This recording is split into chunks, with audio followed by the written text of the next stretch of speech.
Assalamualaikum warahmatullahi wabarakatuh. Jumpa dengan saya Sulfi Sofiana dalam podcast Ramadan Islam dan Wanita. Nah, senang sekali Tribuners bisa menyapa kalian semua. Saat ini kita akan membahas hal penting bagi khususnya untuk ibu hamil nih. Karena saat ini kita kedatangan narasumber yang sedang ahli di bidangnya, yaitu Ibu Rahmawati Ika Sukarsi, Sarjana Sains Terapan, Magister Kesehatan yang juga merupakan dosen Universitas Muhammadiyah Surabaya. Selamat siang Ibu. Selamat siang. Bu Ika ya Bu ya panggilannya. Iya. Bu Ika ini juga salah satu pengurus aktif di Ikatan Bidan Indonesia cabang Surabaya. Nah, mengulik tentang ibu hamil nih Bu ya. Untuk kita ketahui sebenarnya kewajiban puasa ini kan wajib untuk semua umat muslim yang sudah balik. Nah, untuk ibu hamil sendiri ini kan punya tantangan tersendiri ya. Dia harus menjaga asupannya tetap maksimal untuk buah hatinya yang ada di perutnya gitu kan. Tapi dia juga harus menahan lapar nih Bu ya. Apa sih Bu tantangannya dan sebenarnya hukumnya sendiri seperti apa bagi ibu hamil nih? Tantangan bagi ibu hamil sendiri itu memang suatu kondisi yang dia harus di saat kehamilan dia harus beradaptasi dengan perubahan metabolis, dengan kondisi tubuhnya, dengan untuk bagaimana dia harus menjaga kesehatan janinnya. Di mana satu sisi dia juga harus menjalankan kewajiban sebagai seorang muslim. Tentunya dia harus memiliki persiapan tersendiri sehingga dapat menjalankan peran ganda bagi dirinya, baik secara keimanan, ibadah, dan juga tanggung jawabnya dia sebagai seorang ibu yang harus melahirkan bayinya tentunya dengan kondisi yang sehat. Terus untuk asupannya, kalau orang biasa kan udah biasa ya makan satu porsi untuk sahur, terus buka puasa juga. Wah, kalau kita kan kalau yang tanpa ada halangan dan kondisi khusus kan apa saja dimakan Ibu. Kalau ibu hamil gimana Bu? Ada trik khusus nggak? Sebenarnya kalau ibu hamil juga tidak ada masalah sama dengan kita, kecuali pada ibu hamil dalam kondisi tertentu di mana dia ada mungkin ya kita tidak tahu ya Mbak ya. Yang namanya orang itu hamil sebenarnya itu kondisi yang fisiologis atau normal bagi setiap wanita, bahwa siklus hidup dari kehidupannya itu adalah dia harus hamil, bersalin, melahirkan nifas, itu kan kondisi yang normal aja. Tapi tidak menutup kemungkinan akan ada penyerta yang mendampingi, samanya dengan kita itu kan wanita itu memang ya ya seperti ini, tapi tidak menutup kemungkinan suatu saat kita akan mengalami kondisi yang tidak tahu itu batuk pilek, demam, itu kan penyerta. Sama ibu hamil juga seperti itu, bisa saja dia akan di saat kehamilannya dia ada penyerta komplikasi yang lain, misalnya dengan diabetes, dengan penyakit-penyakit lain yang memang bisa mempengaruhi kondisi kesehatan bagi ibu dan janinnya. Tapi amannya gitu bisa puasa di usia kehamilan keberapa Bu?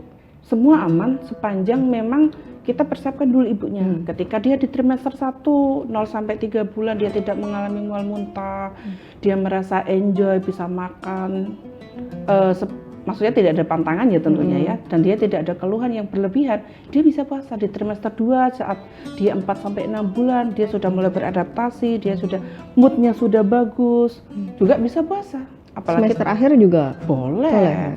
Cuman memang trimester 3 itu rawan ya. Rawannya tuh khawatirnya ketika dia sudah kondisinya yang memang menurun, ya memang jangan puasa. Khawatirnya takut nanti ada kelahiran prematur. Memang ada penelitian yang menyatakan bahwa ibu hamil itu berpotensi mengalami kelahiran prematur ketika berpuasa. Makanya kan harus ada cek dulu, kuat enggak sih. Kalau misalnya nawaitunya dari pagi saya bisa berpuasa, ya udah sahur. Tapi di tengah perjalanan ternyata pusing, terus lemah, saya merasa nggak fit, ya sudah bisa membatalkan. Toh tidak ada kewajiban yang mutlak gitu ya. Wanita hamil itu berpuasa, ada fidyah yang memang meringankan. Karena kondisinya kan memang tidak semua ibu hamil bisa stronger, bisa kuat seperti itu. Terus kalau orang biasa kan makan biasa ya. Nah kalau ibu hamil kan asupannya buat janin juga nih Bu. Yeah. Ada trik khusus nggak atau asupan tambahan yang perlu diperhatikan gitu? Atau dia harus makan 2 porsi besar gitu waktu sahur gitu? Trik khusus tidak ada. Kalau misalnya ibu hamil disuruh makan 2 porsi sekaligus tentu tidak bisa. Kenapa? Karena dalam perutnya sendiri sudah ada massa, yaitu janinnya yang memang sudah menekan lambung otomatis ya. Makanya dirubah. Dia harus makanan yang benar-benar berkualitas, tinggi kalori, tinggi protein terutama ya, dan mengandung serat yang tinggi. Jadi ketika protein berada masuk ke dalam tubuh kita, dia mencernanya lebih lama. Serat pun juga akan masuk ke dalam lambung dengan posisi dalam lambung itu prosesnya untuk penguraiannya lebih lama. Jadi memperlama ibu dalam kondisi yang kenyang. Protein asupannya lebih banyak. Kenapa? Nanti mempertahankan waktu laparnya menjadi lebih lama. Kalau protein sama serat berarti apa? Daging, telur? Boleh sepanjang ibunya tidak ada alergi daging, ikan, telur. Seratnya nanti bisa diambil dari sayur dan buah. Seperti itu. Kalau idealnya telur nih, misal bukan paling gampang ditemukan nih. Telur gitu satu biji aja atau gimana idealnya? Kalau ibu hamil nggak ada yang harus satu biji, sepanjang ibunya mau, nggak masalah. Kenapa? Karena memang telur itu kan isinya ada albuminnya, ada proteinnya yang memang Kompleks ya? Kompleks. Selain itu kan juga saat ini melihat kondisi ekonomi kita ya, yang paling mudah dan murah. Murah menurut kita mungkin ya, bagi orang lain mungkin saya bisa makan telur itu sudah alhamdulillah gitu ya. Jadi ya mungkin tidak ada batasan untuk telur itu. Karbohidrat perlu ditambah atau biasa aja yang tambah protein? Karbohidrat secukupnya saja. Kecuali dia ibu hamil ini memiliki riwayat penyakit diabetes gitu ya. Jadi yang memang harus dikurangi. Jangan sampai ketika sudah beduk maghrib kita lepas kontrol, akhirnya yang manis-manis masuk, karbonya masuk, ya itu akan menyebabkan lonjakan gula darah. Berarti yang diatur bukan cuma saat sahur ya Bu ya? Iya. Waktu berbuka juga. Betul. Pemilihan jangan banyak jangan banyak es sirup nih, jangan banyak es sirup ya ibu hamil ya. Terus ada nggak sih Bu, kan biasanya tuh gampang terdehidrasi ya. Kalau orang biasa aja haus banget, lemes banget gitu kan. Kalau ibu hamil ada minuman berapa banyak yang harus dikonsumsi gitu saat sahur dan berbuka? Ya, pada dasarnya setiap manusia itu kan dia harus konsumsi cairan itu minimal 2 liter per hari. Nah untuk ibu hamil ya sama, sebenarnya tidak ada perbedaan bahwa ketika hamil tidak hamil tentunya pola saja yang harus kalau misalnya diatur gitu ya. Kalau tidak hamil kita bisa minum banyak, ibu hamil minum banyak sedikit dia sudah merasa penuh. Nah itu, jadi diatur saja polanya 2 gelas pas saat berbuka sampai malam mau tidur, nanti dicoba lagi mau tidur minum lagi, nanti sahur 2 gelas, minimal 2 gelas lah. Jadi harapannya 1600 cc itu terpenuhi, harapannya tidak dehidrasi dan membatasi aktivitas. Harapannya kalau orang ini ya, mungkin ibu-ibu yang seperti kita aktif pekerja gitu ya, oh saya hamil saya bisa ngapain aja, boleh, cuman dalam kondisi hamil berpuasa, aktivitas terutama di luar ruangan yang terkena sinar matahari dicoba untuk dikurangi supaya tidak terlalu dehidrasi. Selain air putih saya tuh sering dengar minum rendaman air kurma. Sebenarnya ada penelitian khusus nggak Bu? Katanya kan itu bisa menekan rasa lapar gitu buat ibu-ibu hamil gitu. Kalau rasa lapar itu tergantung ya Mbak, tapi yang dilihat cuma hanya air kurma itu kan isinya glukosa. Nah, bagi orang-orang yang memang pengendalian sepanjang ibunya tidak memiliki diabetes tidak ada masalah. Tapi ketika sudah ada diabetes, kita juga harus mengatur konsumsi gulanya toh. Di nasi sudah ada berapa kalori, di kurmanya sudah berapa kalori. Nah itu yang perlu dikhawatirkan, dari situ yang harus dijaga. Kalau sepanjang ibu hamil tidak ada pantangan atau tidak ada kondisi medis tertentu medis tertentu bisa saja, nggak apa-apa. Cuman memang ya harus jangan sampai, karena perempuan yang hamil itu kan memang sangat beresiko. Pernah ada suatu kasus itu tanpa ada penyakit penyerta atau apa, tiba-tiba dia kondisi hamil, dia mengalami diabetes gestasional yang hanya muncul pada saat dia hamil karena terlalu banyak konsumsi gula tadi. Gitu. Dan itu bisa nurun nggak sih Bu ke janin nantinya? Kalau menurun itu bisa dilihat dari atasnya dulu. Jadi sebenarnya penyakit diabetes. Ya? Diabetes itu kan juga karena memang ada faktor genetik. Jadi orang-orang yang dengan pola hidupnya suka yang manis-manis itu memang bisa kecenderungan juga akan menimbulkan penyakit diabetes itu sendiri. Terus untuk vitaminnya Bu, masih tetap harus dikonsumsi sesuai dosis atau gimana?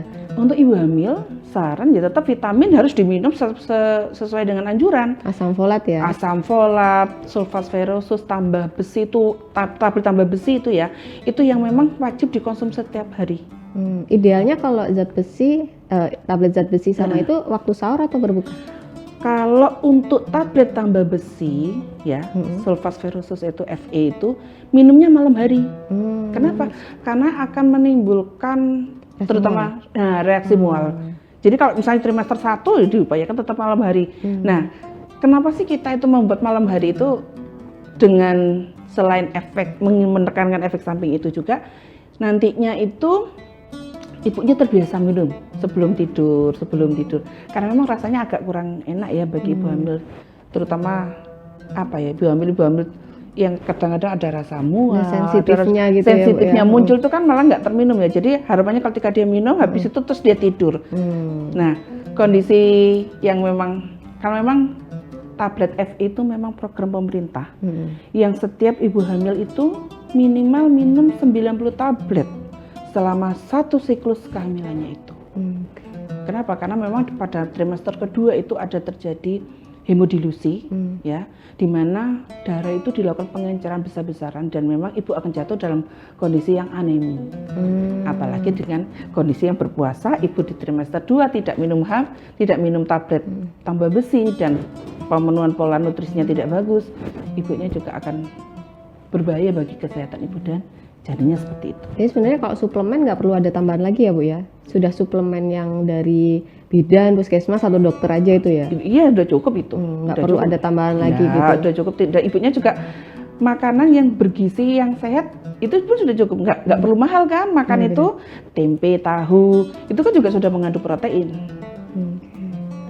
Setelah menjalankan puasa dengan persiapan seperti itu, konsultasi dengan dokter juga, kira-kira seurgen apa sih kondisi ibu hamil yang harus nih dibatalin puasanya gitu? Nah, kondisi ketika pada saat ibu sudah mengalami pusing, sudah mulai lemes, nah itu sudah jangan dilanjutkan. Segeralah untuk membatalkan puasa, minum dengan air yang mungkin manis sedikit ya, jangan berlebihan. Setelah itu batalkan sudah, jangan dilanjutkan. Takutnya nanti malah ibunya pingsan atau yang kondisi-kondisi tertentu yang memang membuat ibunya itu dan janinnya dalam kondisi yang memang lebih berbahaya.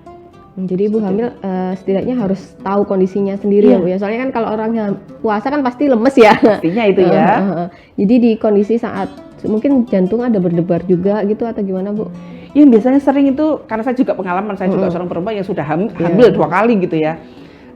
Waktu saya berpuasa, sahur ikut sahur. Tapi ketika mau setelah beraktivitas, apalagi dengan cuaca yang seperti ini panas gitu ya, mata menjadi berkunang-kunang, pusing, terus gelap, sudah kayak mau pingsan ya sudah. Itu sudah harus segera dibatalkan. Minum air putih. Hangat, dingin?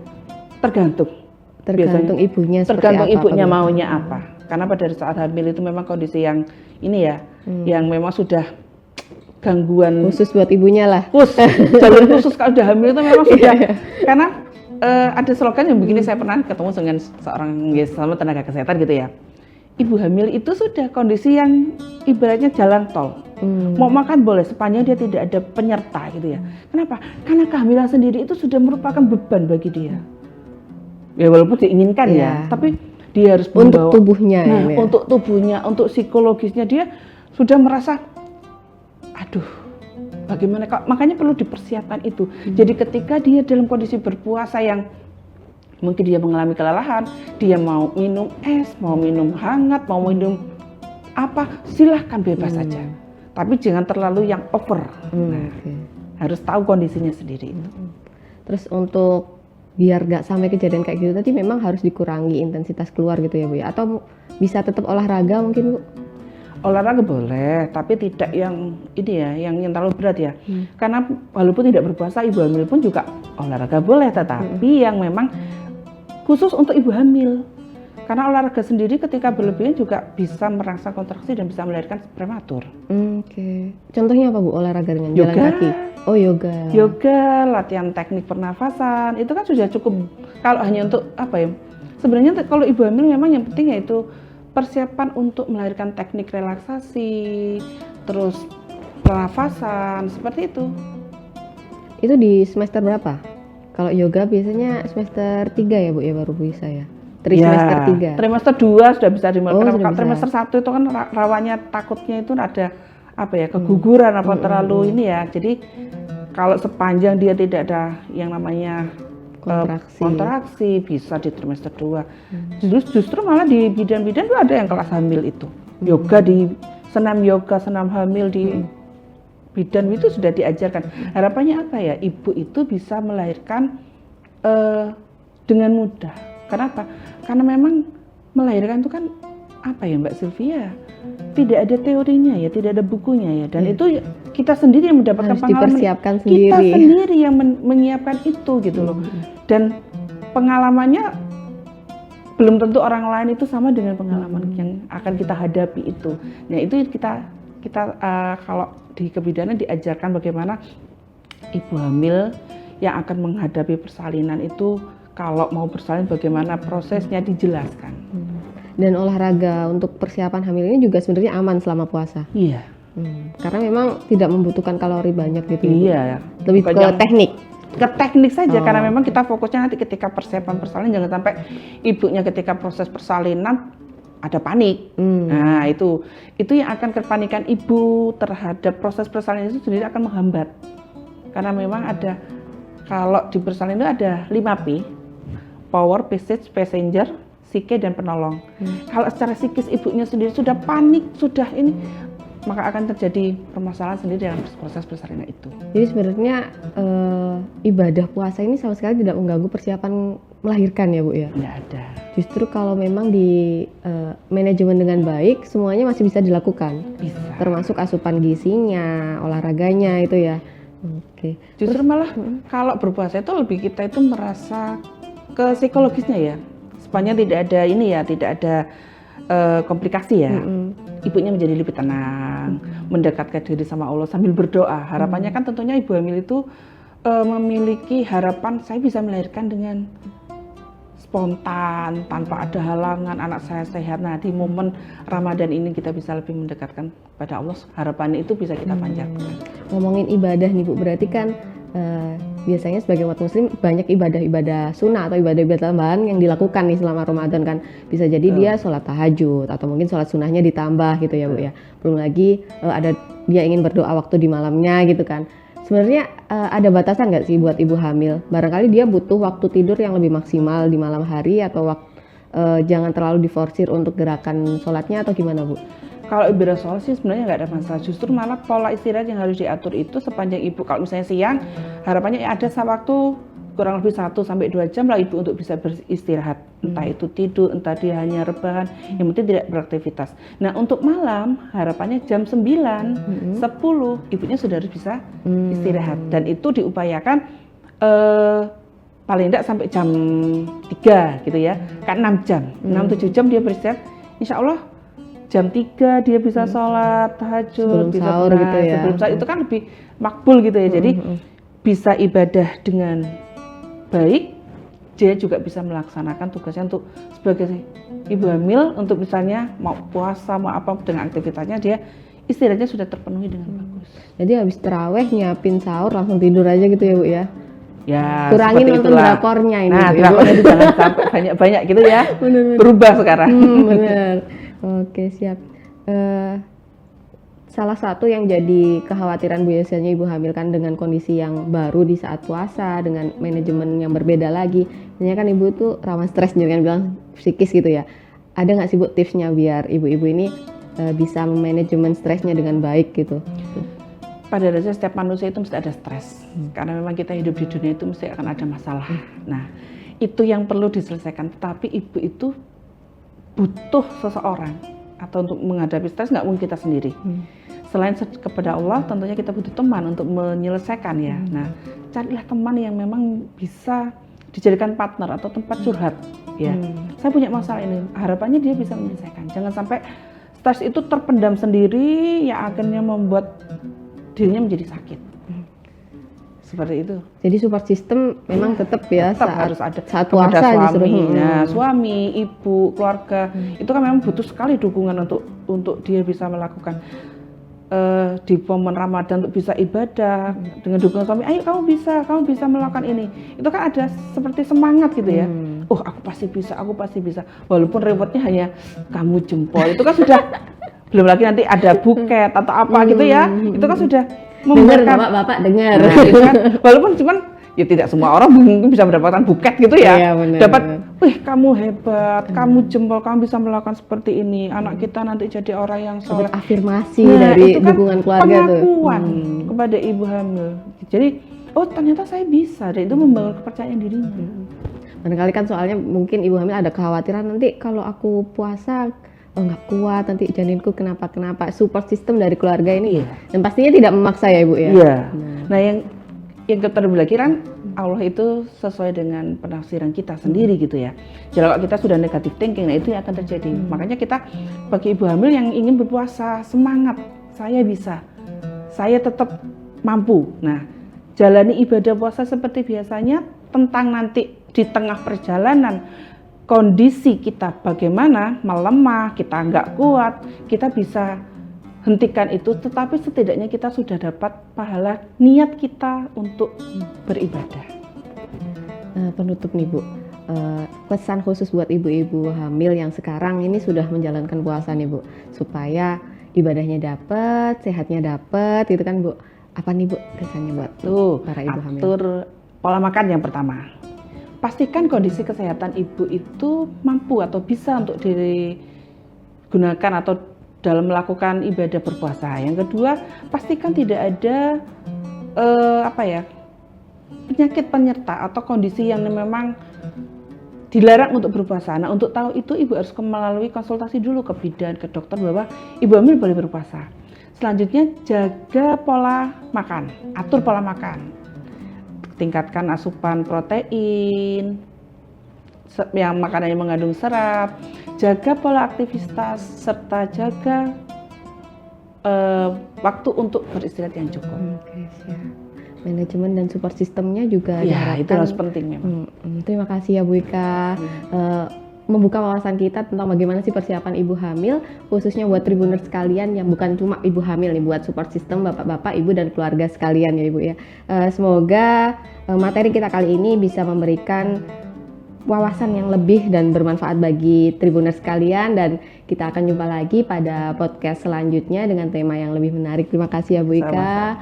Wassalamualaikum warahmatullahi wabarakatuh. Download Tribun X sekarang. Menghadirkan lokal menjadi Indonesia.